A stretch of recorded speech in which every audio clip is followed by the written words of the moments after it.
A Christmas Carol, Scrooge and Marley, Act 1, by Israel Horovitz. Drama. Background. Charles Dickens' novel, A Christmas Carol, from which this play was adapted, shows sympathy for the struggles of the poor. Set in England during the 19th century, it was a time of rapid industrial growth. In this booming economy, the wealthy lived in luxury, but the poor and the working class suffered. About the playwright. As a teenager, Israel Horovitz, born 1939, did not like books by Charles Dickens. As he got older, however, he came to appreciate Dickens's style and stories. Today, Horovitz refers to Dickens as a masterful storyteller. He imagines that if Dickens were alive today, he would be our greatest television writer or perhaps screenwriter.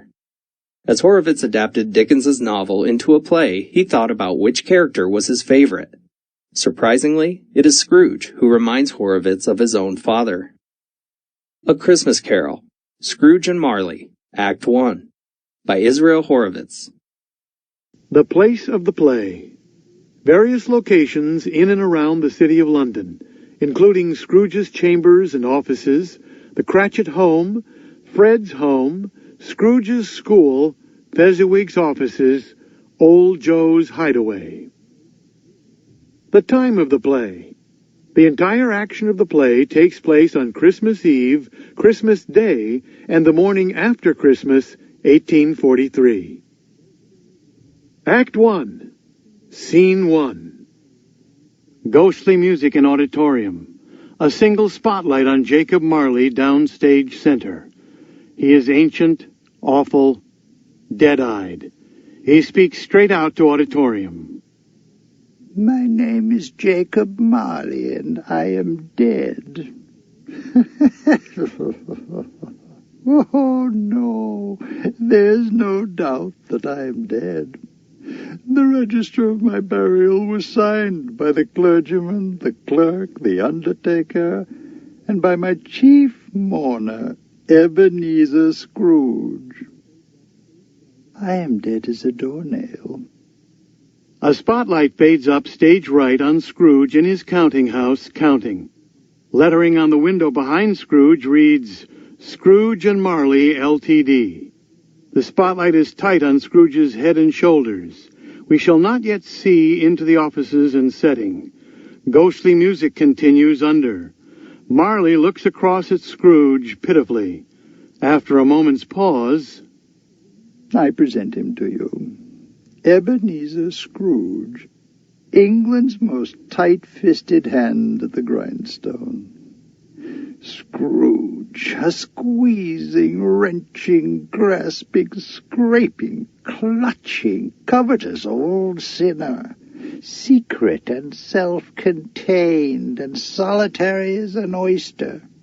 The cold within him freezes his old features, nips his pointed nose, shrivels his cheek, stiffens his gait, makes his eyes red, his thin lips blue, and speaks out shrewdly in his grating voice. Look at him. Look at him. Scrooge counts and mumbles. 10 times 4 equals minus. They owe me money, and I will collect. I will have them jailed if I have to. They owe me money, and I will collect what is due me. Marley moves towards Scrooge 2 steps. The spotlight stays with him. He and I were partners for I don't know how many years. Scrooge was my sole executor, my sole administrator, my sole assign, my sole residuary legatee, my sole friend, and my sole mourner. But Scrooge was not so cut up by the sad event of my death, but that he was an excellent man of business on the very day of my funeral, and solemnized it with an undoubted bargain. He never painted out my name from the window. There it stands on the window and above the warehouse door. Scrooge and Marley. Sometimes people new to our business call him Scrooge, and sometimes they call him Marley. He answers to both names. It's all the same to him, and it's cheaper than painting in a new sign, isn't it? Pauses, moves closer to Scrooge. Nobody has ever stopped him in the street to say, with gladsome looks, "My dear Scrooge, how are you? When will you come to see me?" No beggars implored him to bestow a trifle. No children ever ask him what it is o'clock. No man or woman, now or ever in his life, not once inquire the way to such and such a place. Marley stands next to Scrooge now. They share, so it seems, a spotlight. But what does Scrooge care of any of this? It is the very thing he likes, to edge his way along the crowded paths of life, warning all human sympathy to keep its distance. A ghostly bell rings in the distance. Marley moves away from Scrooge now, heading downstage again.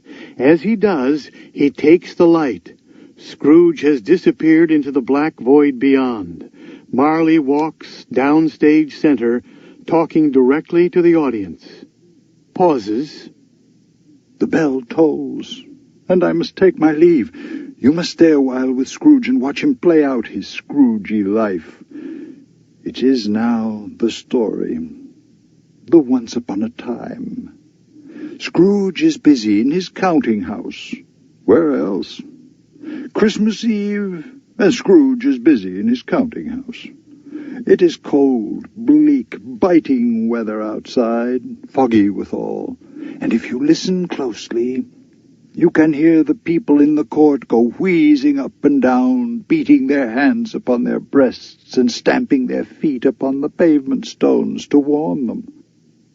The clocks outside strike 3. Only 3, and quite dark outside already. It has not been light all day this day. This ghostly bell rings in the distance again. Marley looks about him. Music in. Marley flies away. N.B. Marley's comings and goings should, from time to time, induce the explosion of the odd flashpot. I.H. Scene 2. Christmas music in, sung by a live chorus full. At conclusion of song, sound fades under and into the distance. Lights up in set. Offices of Scrooge and Marley, Ltd.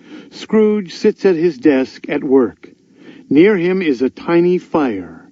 His door is open, and in his line of vision we see Scrooge's clerk, Bob Cratchit, who sits in a dismal tank of a cubicle, copying letters. Near Cratchit is a fire so tiny as to barely cast a light. Perhaps it is one pitifully glowing coal. Cratchit rubs his hands together, puts on a white comforter, and tries to heat his hands around his candle. Scrooge's nephew enters, unseen. "What are you doing, Cratchit? Acting cold, are you? Next you'll be asking to replenish your coal from my coal box, won't you? Well, save your breath, Cratchit, unless you're prepared to find employ elsewhere." A Merry Christmas to you, Uncle. God save you. Bah, humbug. Christmas a humbug, Uncle? I'm sure you don't mean that. I do. Merry Christmas? What right do you have to be merry? What reason have you to be merry? You're poor enough. Oh, come then. What right have you to be dismal? What reason have you to be morose? You're rich enough. Bah, humbug. Don't be cross, Uncle. What else can I be, eh? When I live in a world of fools such as this, Merry Christmas? What's Christmas time to you but a time of paying bills without any money? A time for finding yourself a year older, but not an hour richer. If I could work my will, every idiot who goes about with Merry Christmas on his lips should be boiled with his own pudding and buried with a stake of holly through his heart. He should. Uncle. Nephew. You keep Christmas in your own way, and let me keep it in mine. Keep it, but you don't keep it, Uncle. Let me leave it alone, then. Much good it has ever done you. There are many things from which I have derived good, by which I have not profited, I dare say, Christmas among the rest. But I am sure that I always thought of Christmas time, when it has come round, as a good time, the only time I know of when men and women seem to open their shut-up hearts freely, and to think of people below them as if they really were fellow passengers to the grave, and not another race of creatures bound on other journeys. And therefore, Uncle, though it has never put a scrap of gold or silver in my pocket, I believe that it has done me good, and that it will do me good, and I say God bless it. The clerk in the tank applauds, looks at the furious Scrooge, and pokes out his tiny fire as if in exchange for the moment of impropriety. Scrooge yells at him. Let me hear another sound from you, and you'll keep your Christmas by losing your situation. You're quite a powerful speaker, sir. I wonder you don't go into Parliament. Don't be angry, Uncle. Come, dine with us tomorrow. I'd rather see myself dead than see myself with your family. But why? Why? Why did you get married? Because I fell in love. That, sir, is the only thing that you have said to me in your entire lifetime, which is even more ridiculous than Merry Christmas. Turns from nephew. Good afternoon. Nay, Uncle, you never came to see me before I married either. Why give it as a reason for not coming now? Good afternoon, nephew. I want nothing from you. I ask nothing of you. Why cannot we be friends? Good afternoon. I am sorry with all my heart to find you so resolute. But I have made the trial in homage to Christmas, and I'll keep my Christmas humor to the last. So, a Merry Christmas, Uncle. Good afternoon. And a Happy New Year. Good afternoon. He stands facing Scrooge. Uncle, you are the most... No, I shan't. My Christmas humor is intact. God bless you, Uncle. Nephew turns and starts for the door. He stops at Cratchit's cage. Merry Christmas, Bob Cratchit. Merry Christmas to you, sir, and a very, very Happy New Year. Calling across to them. Oh, fine. A perfection. Just fine. To see the perfect pair of you. Husbands with wives and children to support. My clerk there earning 15 shillings a week. And the perfect pair of you talking about a Merry Christmas. I'll retire to Bedlam. To Cratchit. He's impossible.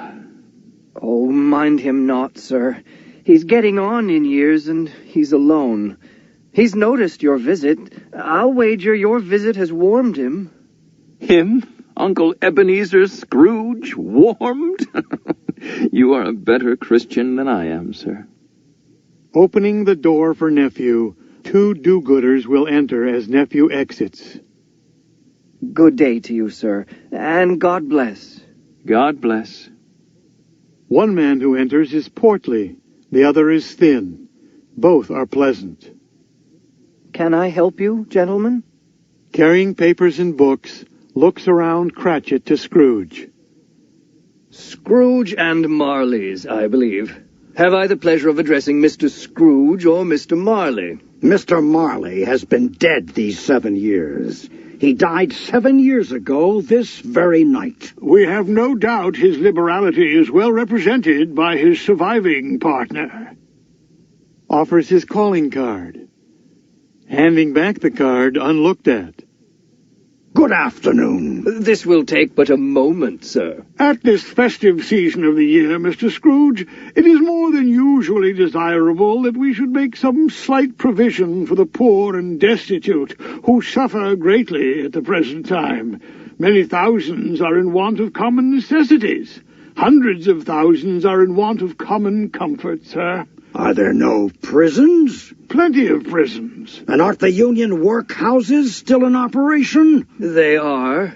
Still, I wish that I could say that they are not.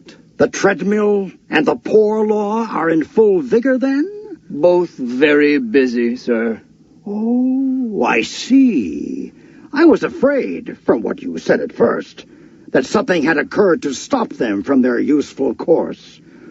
I'm glad to hear it. Under the impression that they scarcely furnish Christian cheer of mind or body to the multitude, a few of us are endeavoring to raise a fund to buy the poor some meat and drink and means of warmth.